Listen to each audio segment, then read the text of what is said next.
படலந்த விசாரணை குழுவின் அறிக்கையின் அடிப்படையில் குடியுரிமையை ரத்து செய்ய முடியாது என மனிதுரிமை செயற்பாட்டாளர் பேராசிரியர் சட்டத்தரணி பிரதீபா மகாநாமகேவா தெரிவித்துள்ளார்.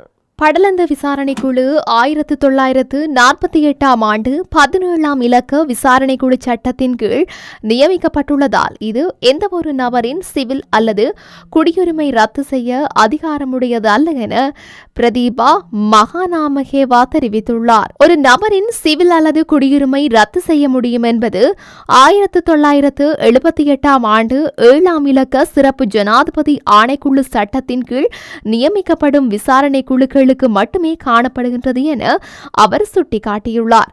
1978ஆம் ஆண்டு 7ஆம் இலக்க சிறப்பு ஜனாதிபதி விசாரணை குழு சட்டத்தின் கீழ் நியமிக்கப்பட்ட ஆணைக்குழுவின் பரிந்துரைகளின் அடிப்படையில் பாராளுமன்றத்தில் வாக்களிப்பு நடத்தி தொடர்புடைய நபர்களின் சிவில் அல்லது குடியுரிமையை நீக்க முடியும் எனவும் அவர் விளக்கியுள்ளார். எனினும் படலந்த விசாரணை குழுவின் பரிந்துரைகளை கருத்தில் கொண்டு எதிர்காலத்தில் மக்களின் வாழ்க்கை உரிமை, சுதந்திரம் மற்றும் அடிப்படை உரிமைகள் தொடர்பாக சில சிறப்பான மாற்றங்கள் அல்லது திருத்தங்கள் செய்யக்கூடியதாக இருக்கலாம் என தெரிவித்துள்ளார்.